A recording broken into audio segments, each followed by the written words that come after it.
আপনারা দেখছেন সংবাদ বাংলা। দিল্লি যাওয়ার আগে ত্রিপুরা সরকারের বিরুদ্ধে একরাশ ক্ষোভ উগরে দিলেন মুখ্যমন্ত্রী মমতা বন্দ্যোপাধ্যায়। তিনি বলেন, সুপ্রিম কোর্টের কথা কোনোভাবেই মান্যতা দিচ্ছে না বিজেপি শাসিত রাজ্যগুলো। এর ফলে সাংবিধানিক নিয়মকানুন পুরোপুরিভাবে ভেঙে পড়েছে।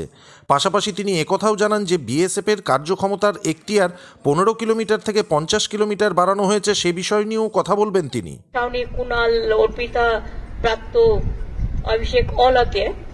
So they are doing the meeting today, I think the last campaigning, and that's why they are doing all these atrocities.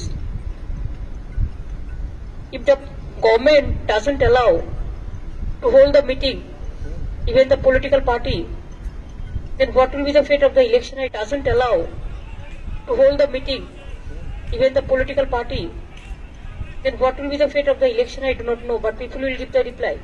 They have to get the reply. They have to hear the voice of the people. That music is coming, and that is the democratic music.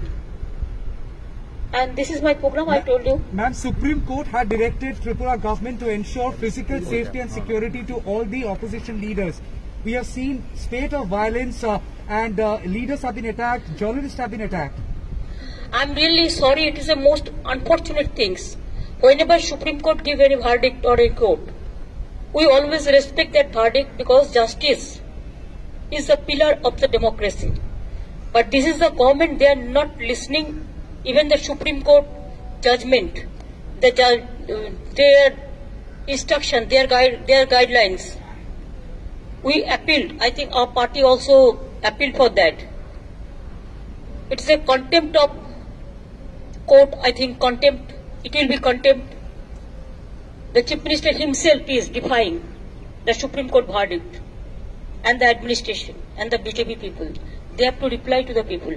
And I will appeal the higher judiciary that when their judgment, their direction, their judgment is defined by a political party or a government,